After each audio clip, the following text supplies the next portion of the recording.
नमस्कार, जोहार झारखंड देख रहे हैं आप। मैं हूं शुभे मिश्रा आपके साथ। चलिए करते हैं बुलेटिन की शुरुआत। गिरिडीह के उत्सव रिजॉर्ट में जेएमएम की ओर से कार्यकर्ता संवाद कार्यक्रम किया गया।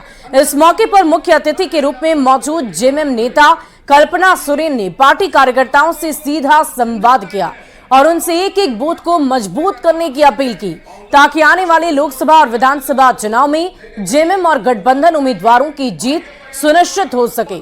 संवाद कार्यक्रम में गांडेय उपचुनाव को लेकर मंथन किया गया। कहा जा रहा है कि कल्पना सोरेन गांडेय उपचुनाव से सियासी मैदान में किस्मत आजमा सकती है।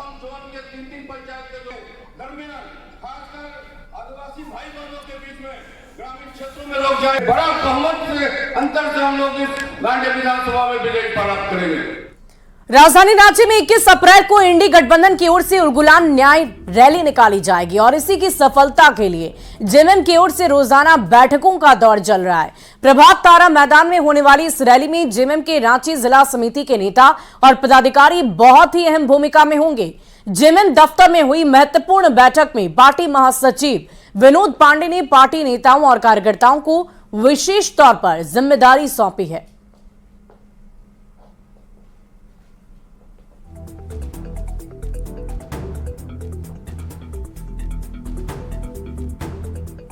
विशेष करके रांची जिला समिति की बैठक है और जिला समिति की बैठक में सभी प्रखंड के पदाधिकारियों को आमंत्रित किया गया है, महानगर के पदाधिकारियों को आमंत्रित किया गया है और उसके साथ साथ में जितने भी वर्ग संगठन हैं उन सभी वर्ग संगठनों के पदाधिकारियों को यहाँ आमंत्रित किया गया है। और स्वाभाविक है कि जब रांची जिले में ये कार्यक्रम होने वाला है तो उस कार्यक्रम में रांची जिला की भूमिका अहम हो जाती है।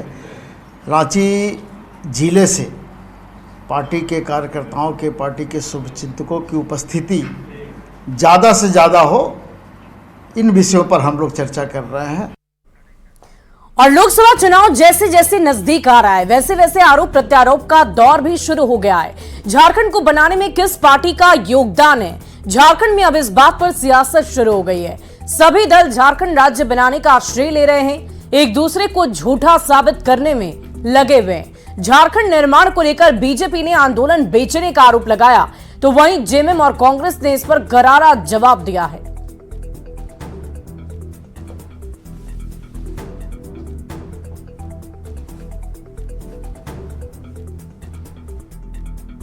बानवे तिरानवे के दौर में जब नरसिम्हा राव ने कहा था अलग राज ले लो या पैसे ले लो, तो उस समय इन्होंने 3 करोड़ रुपए बैंक अकाउंट्स में रखकर आंदोलन को बेच दिया था। तो ये तो आंदोलन को बेचने वाले लोग हैं, ये लड़ने वाले लोग कब हैं? और 1998-99 के दौर में जब सर्वदलीय समिति अलग राज की लड़ाई लड़ रही थी तो उस समय तो झारखंड मुक्ति मोर्चा के नेता झारखंड एरिया ऑटोनॉमस काउंसिल के चेयरमैन और वाइस चेयरमैन बनकर मंत्री की सुविधा ले रहे थे। अंतिम लड़ाई में वो दिखे कहाँ? देखिए, भारतीय जनता पार्टी का देश के आजादी में जितना योगदान है ना, उतना ही झारखंड के निर्माण में उनका योगदान है। जब देश आजाद हो रहा था तो वो मुखबिरी करने में व्यस्त थे, तो समान रूप से उतना ही योगदान है। भारतीय जनता पार्टी की क्या बात है?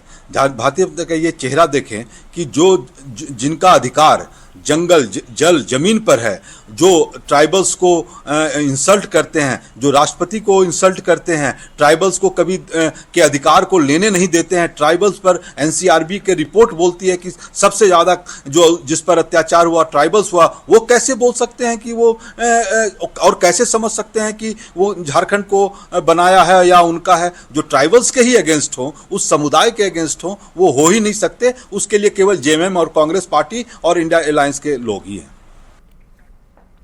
और चुनावी माहौल में एक साथ 3 त्योहार भी हैं। सरहुल, ईद और रामनवमी को लेकर वोट ध्रुवीकरण पर चर्चा होने लगी है।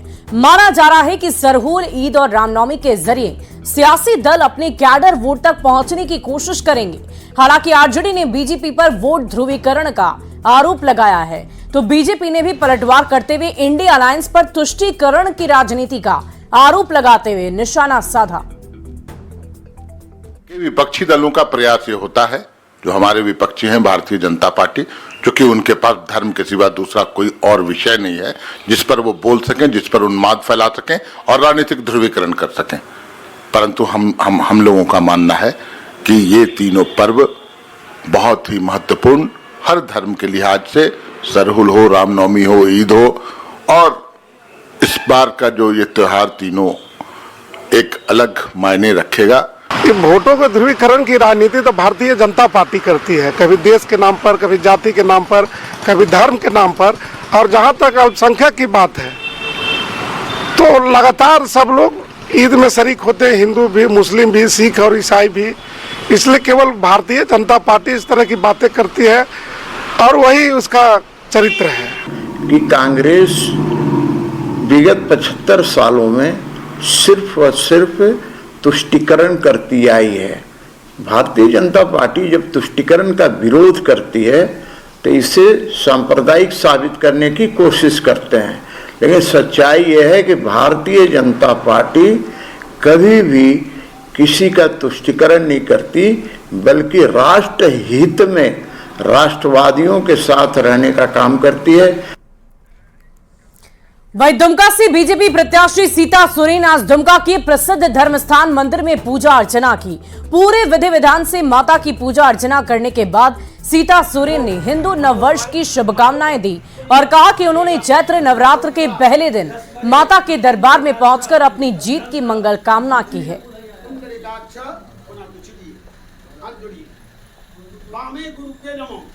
देखिए, आज हिंदू नववर्ष है और इस नववर्ष के उपलक्ष्य में मैं पूरा दुमका वासियों को और झारखंड वासियों को ढेर सारी शुभकामनाएं देती हूँ।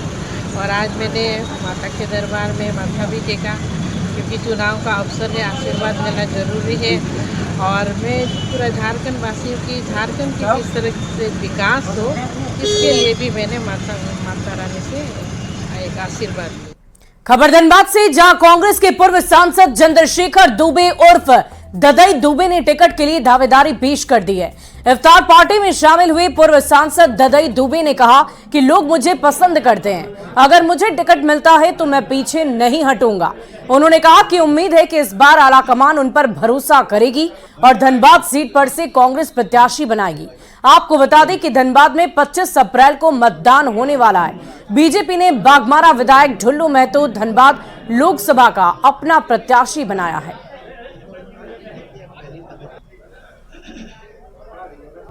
हमारे लोग काफी डिमांड कर रहे हैं जी, मैं देख रहा हूँ जी, यहाँ से लेकर वो करो तक अब हर तबके के लोग में एक उत्साह है कि ददई दुबे आ रहे हैं। लेकिन जी, अगर कि आला कमान हमें टिकट देगी तो मैं किसी से भी टकरा सकता हूँ। और आप लोगों पर पूरा भरोसा मुझे है कि आप लोग सब लोग एकजुट होकर के सच्चाई का साथ देंगे।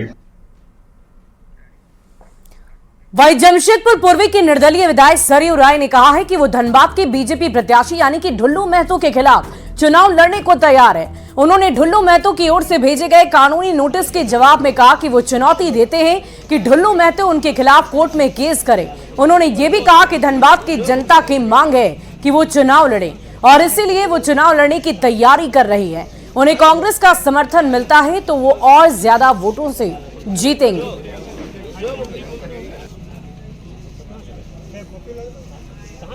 करेला भी है, नीम भी है, दोनों एक दूसरे पर चढ़े हुए हैं।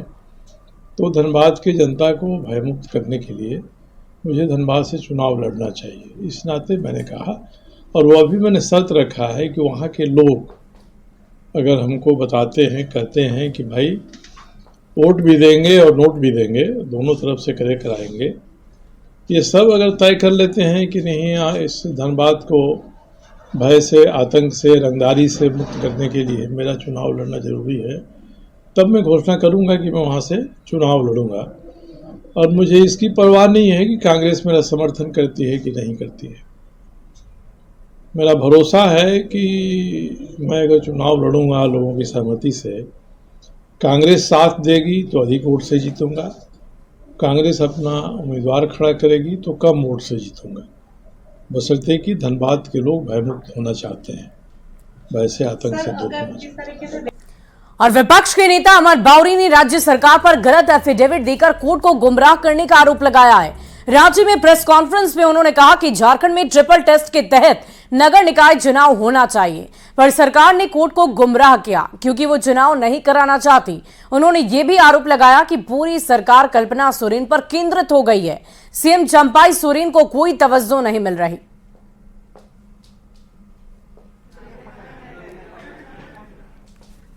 राज्य की सरकार जो भ्रष्टाचार को अपना मूल मंत्र बना के रखी हुई है, जो कोर्ट में भी गलत एफिडेविट, झूठा एफिडेविट देकर के कोर्ट को भी गुमराह करता है। इस सरकार ने उस 3 हफ्ते के कार्यकाल को पार करके फिर यह चुनाव ना हो, इसके लिए याचिका दायर की थी, जिसे कोर्ट ने खारिज करते हुए इन्हें लताड़ा है और कहा है कि जल्दी से इसको करवाइए।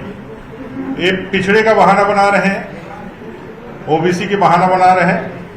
इनको पहले से मालूम था कि जो ट्रिपल टेस्ट है, वो ट्रिपल टेस्ट कराने के बाद भी हम चुनाव करा सकते हैं, लेकिन उस दिशा में इस सरकार ने कोई पहल नहीं की।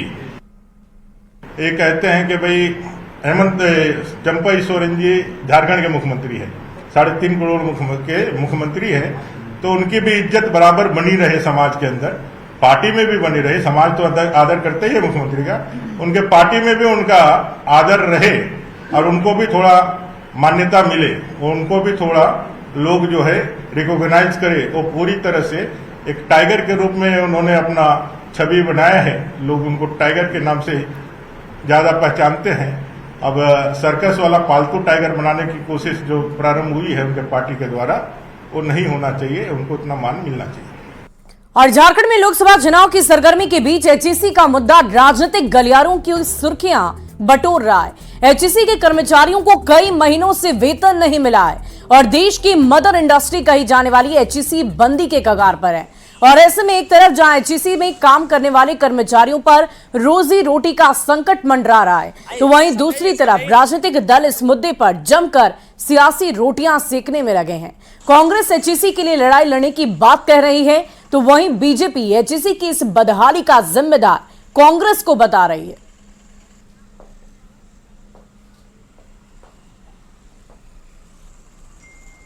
देखिए, हम लोग का 20-22 महीना से तनख्वाह बंद हो गया है मिलना, जिसके कारण हम लोग आज सड़कों पर हैं और हम लोगों के घरों में रोजी रोटी की समस्या, बाल बच्चों को पढ़ाने लिखाने में बहुत ही दिक्कतों का सामना करना पड़ रहा है। मार्च 30 के बाद इलाज से भी हम लोग वंचित हो गए। अब यही रह गया कि अब आदमी बीमार पड़े, कुछ एक्सीडेंटल केस हो, इमरजेंसी केस हो, तो उसमें हम लोग में सप्लाई कर्मी जो इनका टेंडर खत्म है, चाहे जो भी खत्म है, ऐसा खत्म, तो आज हम लोग मरेंगे। आज करीब 17-18 साल से ऊपर हो गया हम लोग यहाँ नौकरी करते हुए। एकाएक ये लोग भेल का डायरेक्टर सब आया और एचईसी को इस पटल पे, इस मुकाम पे लाके खड़ा कर दिया। टिमाता हुआ एक दीपक है, वो एचईसी के द्वारा लोगों को मिलता है, इससे बाजार चलता है, इससे इसका पूरा सिटी एक बन गया है, औद्योगिक नगर बन गया है यहाँ। तो इन सब चीज़ों की लड़ाई जब विपक्ष में है या पक्ष में है, अत्याचार के खिलाफ गोली का सामना भी किया है हमने। लेकिन जिन्होंने एचईसी को इस स्थिति तक पहुंचाया, 10 वर्षों के यूपीए कार्यकाल में, जब एचईसी के कामगार अधिकारी पैसे के लिए तरस गए और वहां एक भव्य क्रिकेट स्टेडियम भी बन गया, इसका तो जवाब इनको देना चाहिए सुबोध कांत साय को। और इस बीच राजधानी रांची से आपको बड़ी खबर बताएं, लैंड स्कैम से जुड़ा मनी लॉन्ड्रिंग का ये पूरा मामला, जमीन घोटाले मामले में बहुत बड़ी कार्रवाई हुई है। मास्टरमाइंड मोहम्मद सद्दाम गिरफ्तार हो गया। ईडी ने दूसरे मामले में उसे गिरफ्तार कर लिया है। फर्जी दस्तावेज तैयार करने का आरोप लगा है। पूर्व मुख्यमंत्री हेमंत सोरेन से जुड़े इस पूरे मामले में एक्शन लिया गया। पीएमएलए की विशेष अदालत में पेशी हुई और ईडी ने 7 दिन के रिमांड की मांग की है। जमीन फर्जीवाड़े के 2 मामले में से पहले में जेल में बंद है आरोपी मोहम्मद सद्दाम। बड़ी खबर आपको दे रहे हैं, जमीन घोटाले से जुड़ा हुआ ये पूरा मामला, पहले से जेल में बंद है मोहम्मद सद्दाम और 7 दिनों की ईडी की तरफ से रिमांड भी मांगी गई। जमीन फर्जीवाड़े से जुड़ा हुआ ये पूरा मामला है। फर्जी दस्तावेज तैयार करने का भी आरोप लगा है।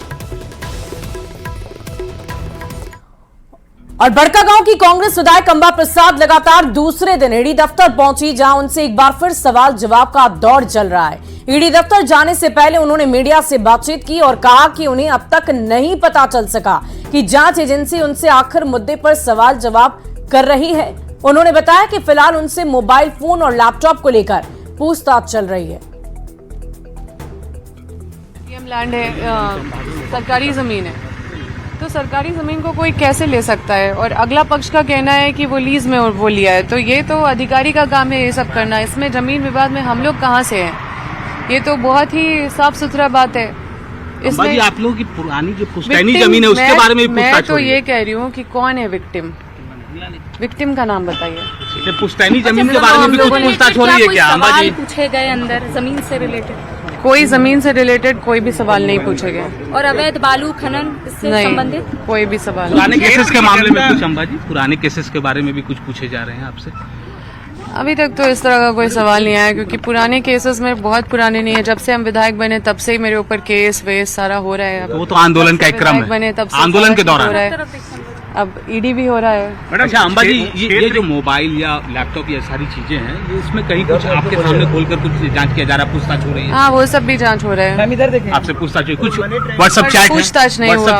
व्हाट्सएप चैट अभी तक कोई पूछताछ नहीं हो रहा, बस इन्वेस्टिगेशन वो लोग कर रहे हैं। कोई ट्रांजेक्शन के बारे में कोई नहीं, कुछ नहीं, किसी तरह की कोई बात?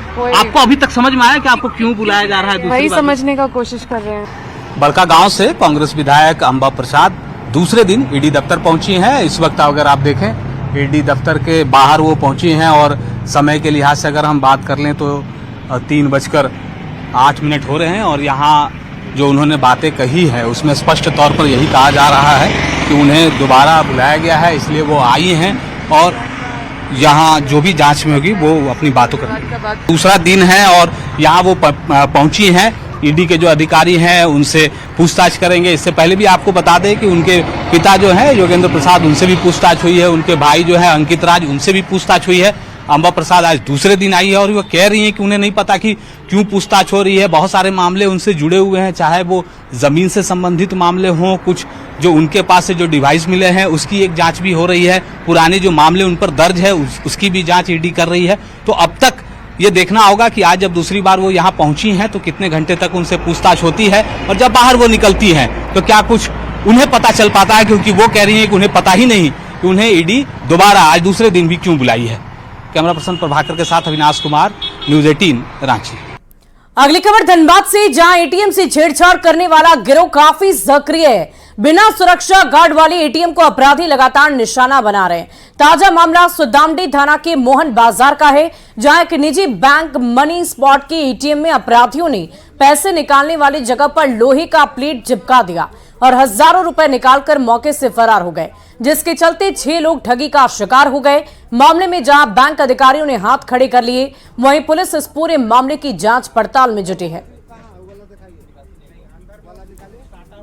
मेरा 3 बजे एटीएम से पैसा निकाला विड्रॉल करने के लिए, तो उसमें काउंटिंग हुआ और टेक योर अमाउंट भी लिखा, और उसके बाद उसका जो जहाँ से पैसा देता है वो वाला लॉक लगा हुआ था, वो पैसा उधर से नहीं निकला और अकाउंट से भी मेरा डेबिट हो गया।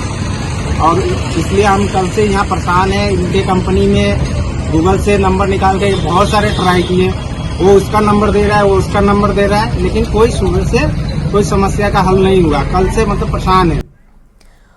और करोड़ों की मनी लॉन्ड्रिंग के आरोपी सस्पेंड आईएएस पूजा सिंघल को इलाज के लिए रांची के रिम्स से दिल्ली के एम्स भेजा जाएगा। फिलहाल रिम्स में स्त्री रोग विशेषज्ञ उनका इलाज कर रही है, पर उनकी तबीयत ठीक नहीं। मेडिकल बोर्ड की रिपोर्ट जेल प्रबंधन को सौंप दी गई है। अब उन्हें रिम्स से एम्स भेजने का फैसला जेल प्रबंधन को लेना है।